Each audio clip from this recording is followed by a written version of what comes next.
This is a story about Gordon, based on the railway series by the Reverend W. Awdry, and read aloud by me, Micheal Angelis.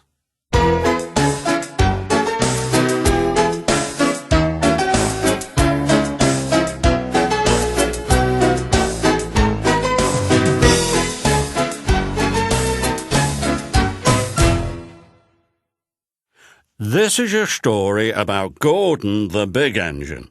He was a very proud engine who always thought he knew best. But then one day, something happened to make him realise otherwise.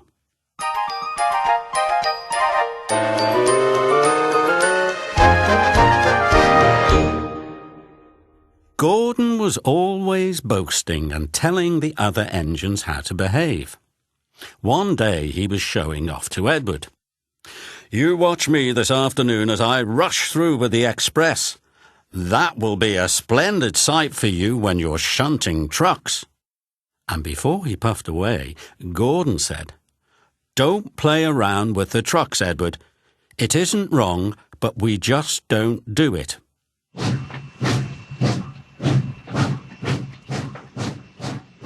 Edward ignored Gordon. It was fun playing with the trucks. He came up quietly behind them and gave them a push. Then he stopped suddenly and the silly trucks bumped into each other.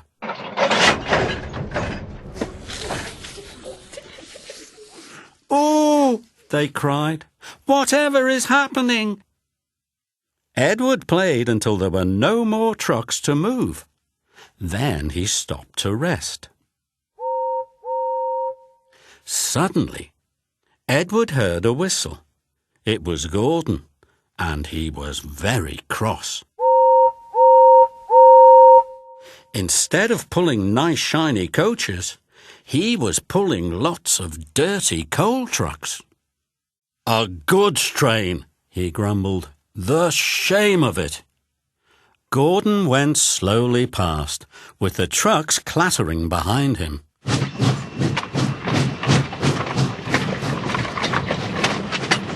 Edward laughed and went to find more trucks. But soon there was trouble. A porter came and spoke to Edward's driver. "Gordon can't get up the hill," he said. "Will you take Edward to push him, please?" Edward found Gordon halfway up the hill. His driver was very cross with him.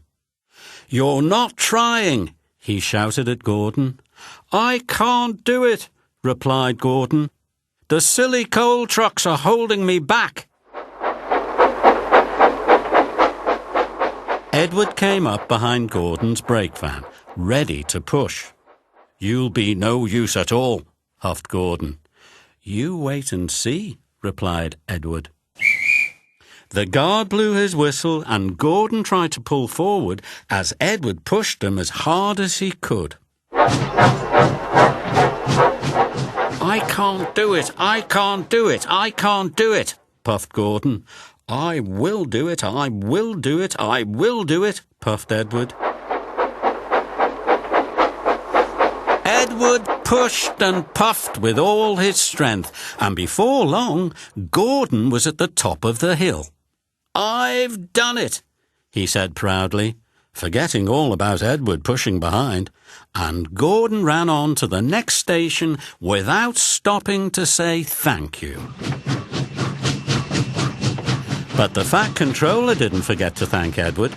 The next day he was given a beautiful coat of blue paint with red stripes.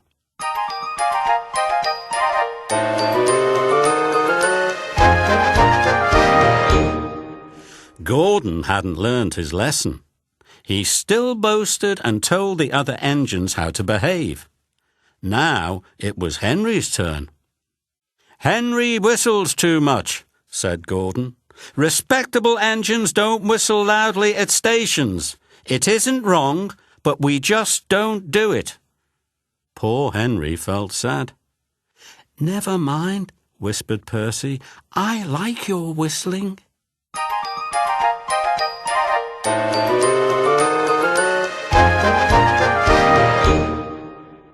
The next morning, as Gordon left the shed, he called to Henry. "Goodbye, Henry. Be sure and remember what I said about whistling."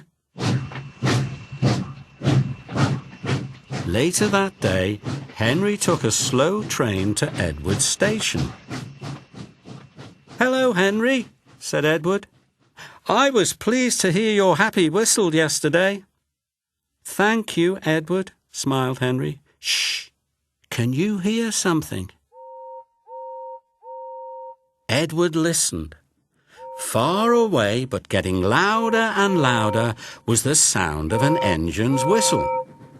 "It sounds like Gordon," said Edward. "But Gordon never whistles like that." But it was Gordon. He came rushing down the hill at a tremendous speed.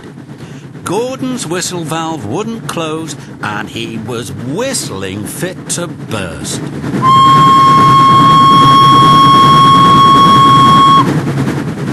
He screamed through the station and disappeared. "Well," said Edward, looking at Henry.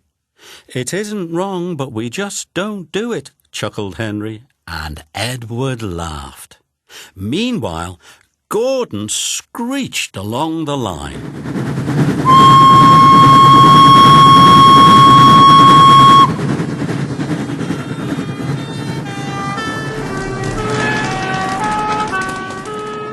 People came out of their houses. Fire engines set off to find the fire, and old ladies dropped their parcels in shock. The noise was awful. Porters and passengers held their ears. The Fat Controller held his ears too. "Take him away," he bellowed, "and stop that noise." Still whistling, Gordon puffed sadly away. He whistled as he crossed the points. He whistled in the siding.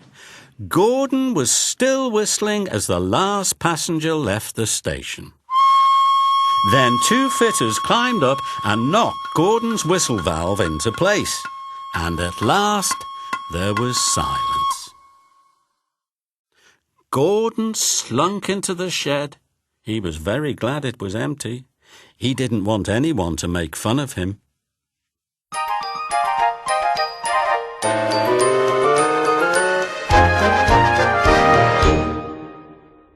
Later that evening, the other engines came back. "It isn't wrong," murmured Edward, "but we just don't do it." And all the engines laughed, apart from Gordon. From then on, Gordon was a much quieter, humbler engine. Well, for a few days, anyway.